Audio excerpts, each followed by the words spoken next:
La loi de lutte contre le terrorisme et le blanchiment d'argent vient d'être adoptée par les parlementaires tunisiens. Une loi qui vise à combler les lacunes de la loi du 7 août 2015, qui mettait en péril les droits humains. Les députés ont décidé donc l'adoption d'un certain nombre d'amendements proposés par le gouvernement, qui assurent un resserrement supplémentaire des méthodes de blanchiment de capitaux et un contrôle accru des sources de financement des associations et par la mise en place de mécanismes de contrôle.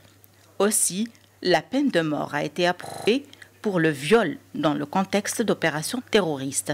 Pratiquement, il n'y a pas eu de problème dans ce rectificatif de la loi contre la corruption, sauf un article qui stipule que tout responsable d'un parti politique, d'une association, d'une association de toutes sortes, peut être soit lui mis en prison, soit tout son parti, soit toute l'association être remise en cause et même dissolue. Donc il y a un danger de dissolution des partis.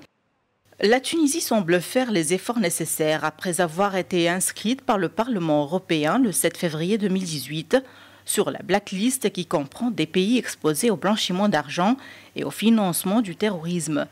Et ce, en se basant sur les travaux du groupe d'action financière GAFI.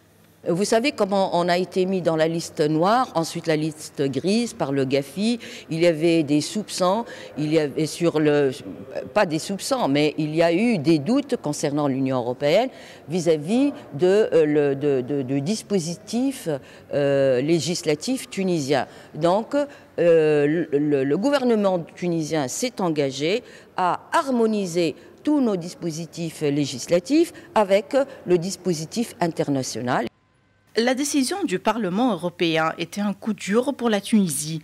La Tunisie qui est en train d'établir de sérieuses réformes et d'entreprendre d'importantes législations afin de mettre en place un système judicieux en matière de lutte contre la corruption et le terrorisme, en conformité avec les standards internationaux. Étant conscient que le terrorisme est devenu un fléau transcontinental, la Tunisie affiche sa volonté de renforcer et de mettre au point des législations qui répondent aux défis actuels. Najwa Becha pour la Médiane TV, Tunis.